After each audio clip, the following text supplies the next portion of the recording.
Donc aujourd'hui, nous allons aborder le thème suivant, décrypter sa comptabilité pour une meilleure gestion. Donc je vais faire un rappel sur la fiscalité, alors très rapide, on n'aura pas le temps de le voir en détail, mais c'était important de faire ce rappel avant de vous présenter le bilan et le compte de résultat. Et ensuite, je vous donnerai des chiffres clés et des pistes de réflexion pour améliorer la rentabilité grâce à la comptabilité. Donc, le rappel sur la fiscalité. La définition dans le code rural des activités équestres est reconnue du coup en activité agricole depuis 2005. Donc pour ça, vous avez la circulaire du 21 mars. Je vous montre la première page simplement. La circulaire du 21 mars 2007 qui vous indique pour chaque type d'activité équestre de quel régime fiscal et social elles dépendent. Donc je ne vais pas aller jusqu'au bout du tableau, mais en bas, vous avez donc des tableaux avec le détail de toutes les activités possibles au sein de la filière cheval. Et du coup, vous savez si vous êtes en activité agricole ou non. Donc, la définition du fait que ce soit donc une activité agricole, ça a eu des conséquences sur les choix fiscaux. Je ne parlerai pas ni du social ni du juridique puisque ce n'est pas le sujet du jour. Par contre, donc depuis peu, un professionnel du cheval, au sens strict agricole, a le choix entre trois régimes fiscaux, le micro-BA, le régime réel simplifié et le régime réel normal. Donc vous voyez qu'il y a en fait des seuils, donc notamment le seuil le plus important de 82 200 € pour le micro-BA. À partir du moment où vous dépassez ce seuil, vous serez obligé de passer au réel. Donc je vous détaille simplement ce que cela signifie. Donc le micro-BA est tout récent puisqu'avant il était réservé pour les éleveurs de chevaux avec sol. Et depuis cette année, toute activité équestre agricole, toujours au sens strict, peut en bénéficier. Donc le principe c'est simple, vous déclarez vos recettes, vous avez un abattement de 87%, donc vous déclarez 13% de vos recettes à la MSA et aux impôts, quelles que soient vos dépenses. Donc dans ce cas, il n'y a pas de comptabilité, vous devez simplement tenir un registre avec les recettes encaissées. Le conseil cependant que je peux vous apporter est fortement, c'est de garder toutes les factures de vos dépenses, puisque le jour où vous dépassez le seuil, vous passerez obligatoirement au réel et on aura besoin de toutes ces factures.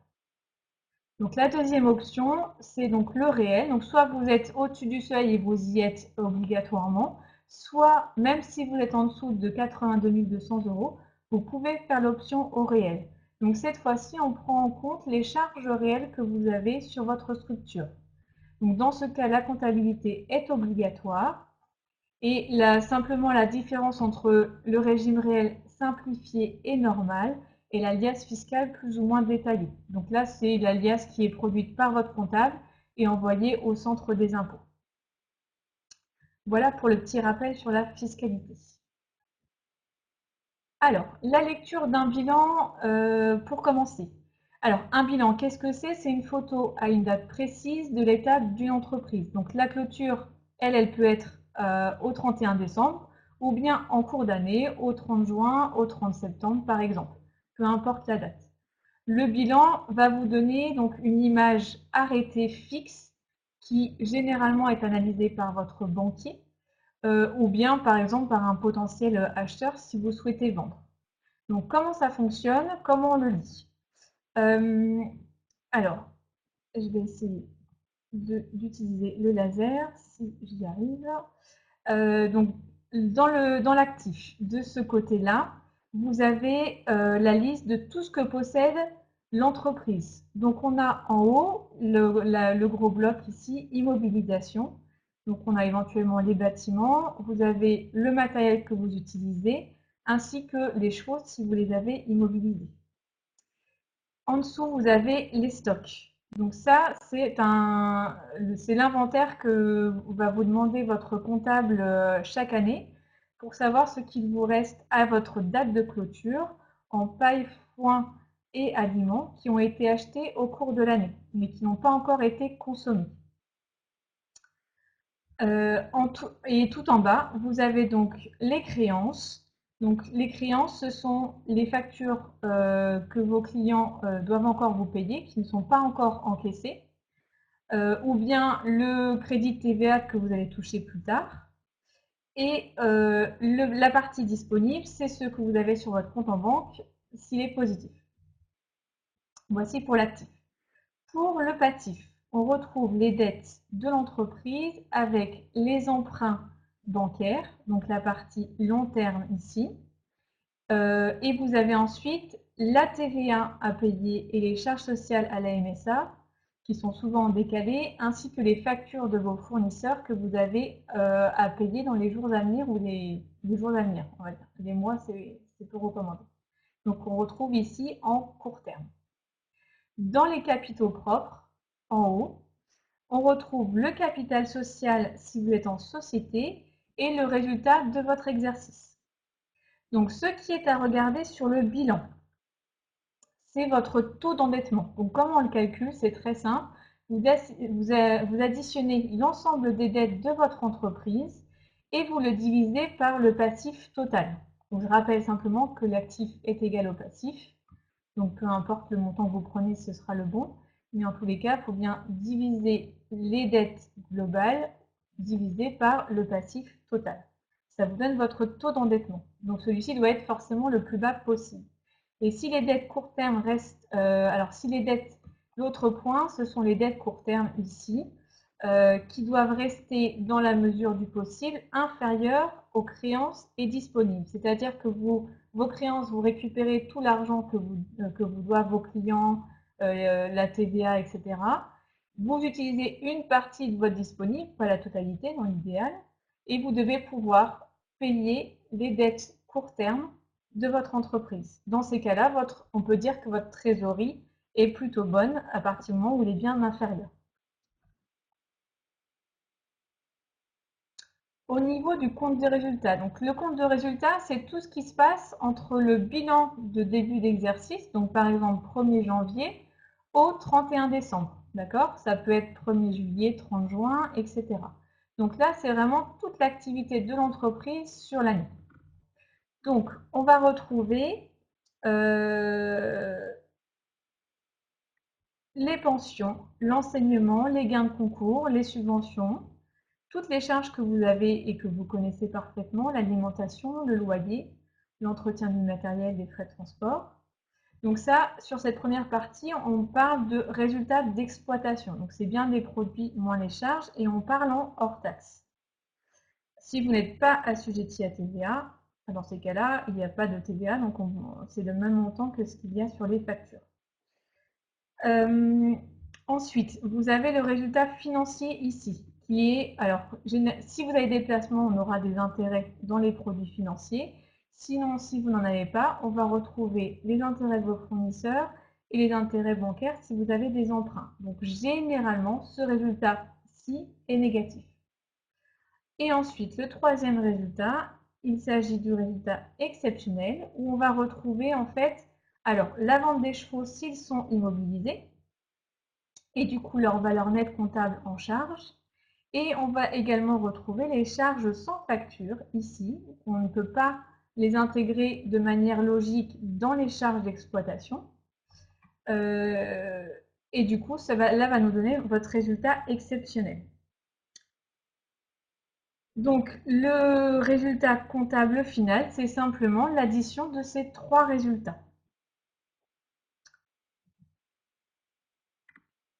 Sur le graphique que vous voyez ici, on visualise donc assez facilement que donc sur mon exemple, vous avez l'évolution du résultat courant, ce que j'ai mis ici en vert clair. Il s'agit en fait tout simplement du résultat d'exploitation et du résultat financier, donc qui est négatif ici jusque 2015. On a le résultat exceptionnel en rouge qui est dû à la vente de chevaux et donc à la réalisation de plus-value pour mon écurie. Et l'addition de ces deux-là, donc le vert clair et le rouge, nous donne le résultat comptable, que j'ai appelé ici résultat d'exercice, c'est la même chose, en vert foncé. D'accord?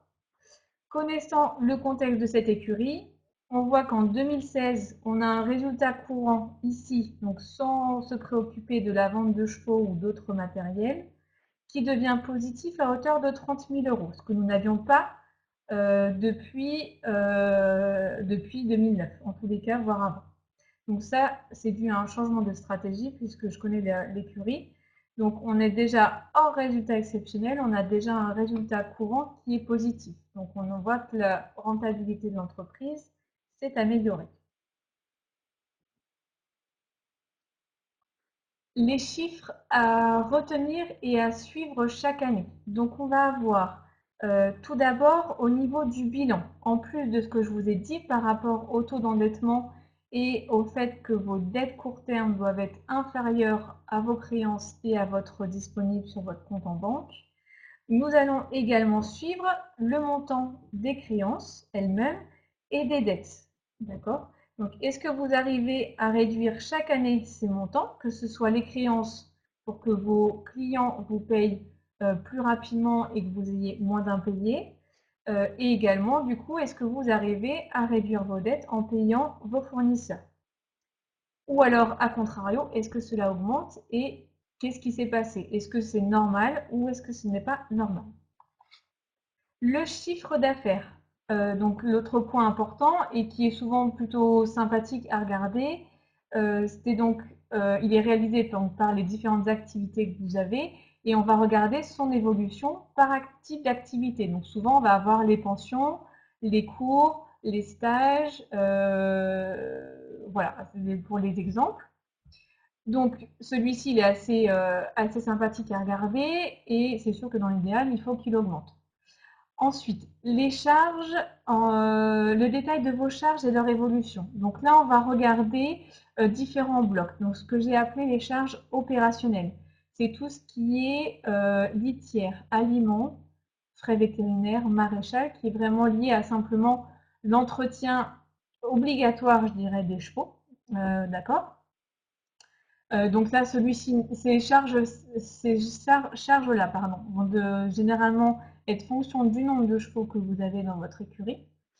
On a ensuite les charges fixes. Donc là, on va retrouver le loyer, l'entretien du matériel, les assurances, la comptabilité, etc. Donc normalement, même s'il peut y avoir des petites variations, celles-ci doivent rester relativement stables. Ensuite, vous avez les charges de personnel, donc vos salariés, stagiaires, et également votre rémunération si vous êtes en forme juridique sociétaire, et vos charges sociales à la MSA. Donc ça, c'est pareil, le personnel peut varier en fonction du nombre de chevaux, puisque si vous avez 10 chevaux de plus dans votre écurie, vous aurez certainement besoin d'une personne ou un mi-temps en plus pour vous aider. On va également regarder le montant des amortissements qui sont générés par les immobilisations. Donc les immobilisations, simplement, c'est tous les biens que vous possédez dans l'entreprise et qui ont une durée de vie qui est relativement longue. Donc on a le matériel, le tracteur, le camion, les chevaux éventuellement, si vous les immobilisez. Donc sur ce montant d'amortissement, on essaie d'éviter d'avoir une diminution importante qui engendre du coup, à l'inverse, une augmentation du résultat comptable sans forcément changer votre activité, que ce soit vos produits ou vos charges. Donc simplement, les amortissements, ils diminuent, votre résultat augmente et vous vous retrouvez à payer plus de MSA et d'impôts en ne changeant absolument rien. Donc il faut que la diminution soit progressive. Pour finir, vous avez le montant des annuités de vos emprunts si vous en avez. Donc ça, c'est pareil, c'est à suivre. Si vous arrivez facilement à rembourser. Dans ces cas-là, il peut être intéressant de voir quand est-ce que s'arrête un emprunt et de pouvoir prévoir un nouvel emprunt de la même annuité ou de moins pour faire de nouveaux investissements au sein de votre écurie. Après, il n'y a aucune obligation, bien évidemment, de remplacer un emprunt par un autre. Cela dépend aussi de votre capacité de trésorerie et de vos choix aussi personnels derrière. Donc la comptabilité et plus particulièrement le compte de résultat est aussi présenté sous forme de solde intermédiaire de gestion. Donc en fait, on va prendre vos produits, donc les pensions, les cours, les gains de concours. On va déduire dans un premier temps les charges opérationnelles, ce que je vous disais tout à l'heure. Dans ces cas-là, on obtient une marge brute. Donc ça, c'est un premier indicateur qui permet de mesurer si l'activité peut dégager du bénéfice ou pas. Donc c'est souvent très utilisé pour les agriculteurs qui font de la culture ou de l'élevage, de bovins ou autres. C'est un petit peu moins utilisé chez nous, mais en tous les cas, le critère est aussi intéressant à suivre. Ensuite, on vient retirer à cette marge brute les charges fixes, donc tout ce qui est loyer, entretien du matériel, assurance, les frais de gestion de manière générale, et nous obtenons la valeur ajoutée. Donc celle-ci, elle est très importante, c'est la richesse que vous produisez, vous et vos salariés, au sein de l'écurie. Ensuite, vous avez des petits ajustements, donc on rajoute les subventions et les indemnités d'assurance si vous en avez eu sur l'année. On retire les impôts, les taxes. Donc pour les chevaux, nous avons normalement la taxe ADAR qui est calculée sur le chiffre d'affaires agricole et les charges de personnel qui regroupent salaire, cotisation sociale des salariés et du gérant. Et nous obtenons l'EBE, excédent brut d'exploitation. Donc l'EBE traduit votre capacité à générer de la trésorerie.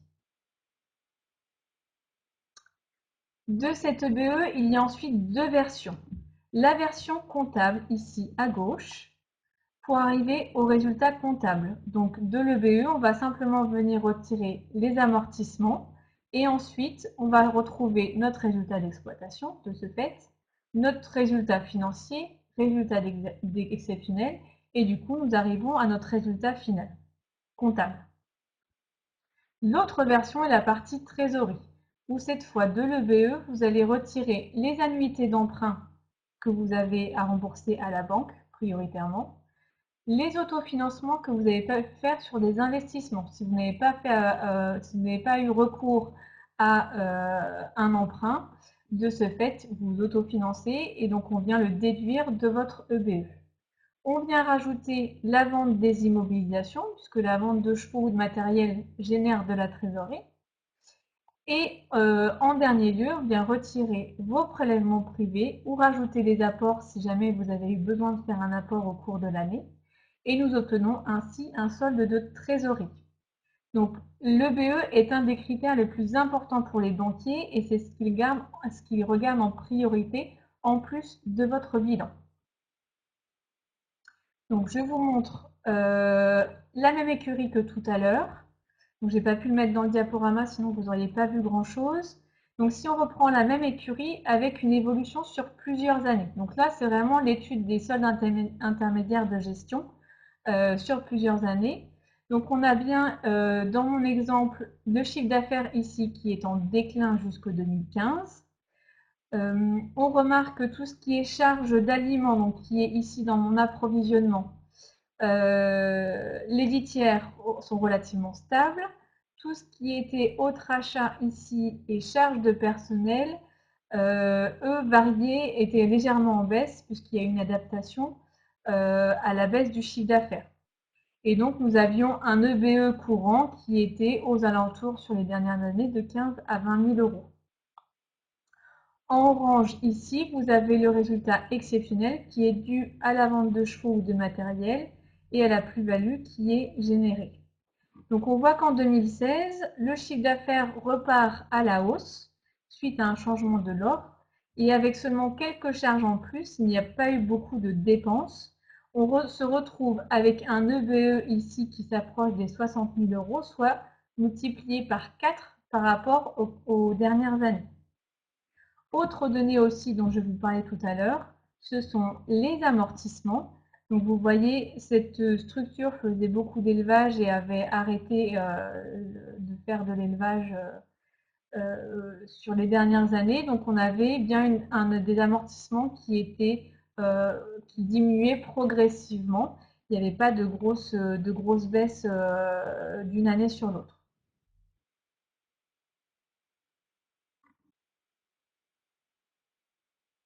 Donc sur le point de la rentabilité. Donc la comptabilité permet d'avoir des chiffres, des indicateurs de l'état de santé, de l'évolution de votre entreprise.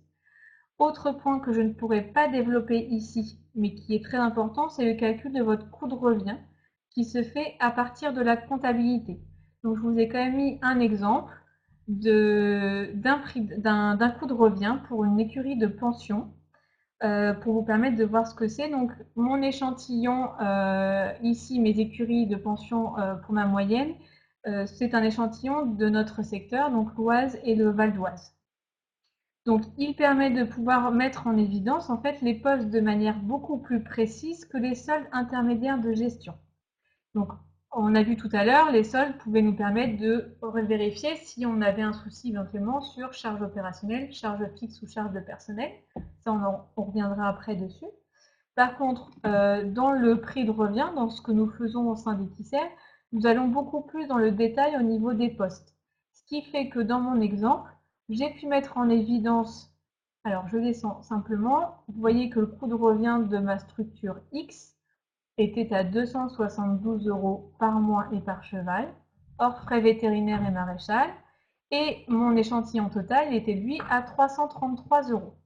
Donc on peut se dire que le prix de revient était bon. Sauf que si on regarde en détail les différents postes, on peut remarquer qu'au niveau aliments, au niveau des bâtiments et de l'entretien et au niveau de la masse salariale, on était au-dessus de cette moyenne, que ce soit pour l'échantillon total ou le quartile supérieur. Donc, on peut se dire qu'il y a des choses à faire sur ces postes. Donc, voilà simplement pour vous donner un exemple. Donc, autre avantage aussi du coût de revient très important, c'est de pouvoir travailler sur votre grille tarifaire. Une fois que vous connaissez vos chiffres, comme je vous l'ai présenté dans l'exemple, il est indispensable de passer par une étape de comparaison et de se demander où vous pourriez agir. Donc, Equicer publie chaque année un observatoire économique que vous pouvez télécharger sur notre site. Le prochain va sortir début janvier 2018. Donc là, j'ai pris l'exemple des centres équestres. Donc les montants encadrés en rouge sont ceux que vous devez comparer avec les vôtres. Comment faire? À partir de vos soldes intermédiaires de gestion. Donc on va retrouver vos produits, votre marge brute, votre valeur ajoutée et votre BE. Vous allez simplement ramener chaque montant en équivalent temps plein. Donc si vous travaillez logiquement à temps plein sur votre structure, vous comptez pour 1. Si vous avez un mi-temps, vous comptez pour 0,5. D'accord?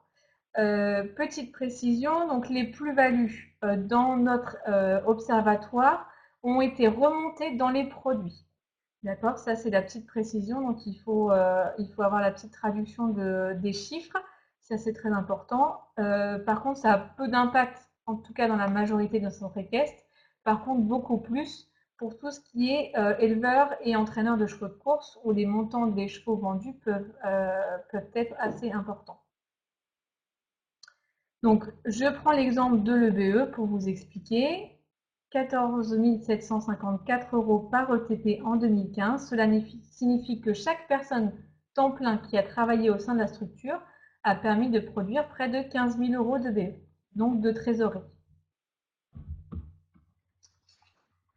Donc, en comparant les différents sols, vous pourrez mettre en évidence des pistes d'amélioration. Donc, si vos produits, par exemple, sont supérieurs ici à la moyenne, mais que votre marge brute est inférieure, il y a peut-être des économies à faire sur l'aliment ou la litière. Je dis bien peut-être, puisque ce n'est simplement des indicateurs pour savoir où vous devez éventuellement travailler. Donc, ce qu'il faut retenir, alors, la comptabilité, c'est toujours la chose que vous faites en dernier. C'est pas du tout ce que vous aimez faire.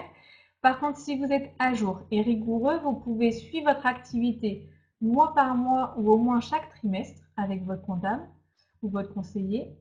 Ensuite, vous faites un point chaque année avec les soldes intermédiaires de gestion et le coût de revient pour pour mettre en évidence donc, les évolutions et les comprendre, parce qu'il peut y avoir des évolutions qui se comprennent qui sont pas intéressantes. Par exemple, si vous avez du matériel qui est tombé en panne, vous avez eu plus de charges d'entretien. Mais voilà, ça s'explique, donc ça c'est important de bien les comprendre. Et une fois que vous avez décrypté votre comptabilité, elle devient un outil pour améliorer votre structure. Donc la recherche de rentabilité est de manière plus globale, il faut pas simplement s'arrêter à ces chiffres-là, mais de réfléchir de manière plus générale à la stratégie de votre entreprise.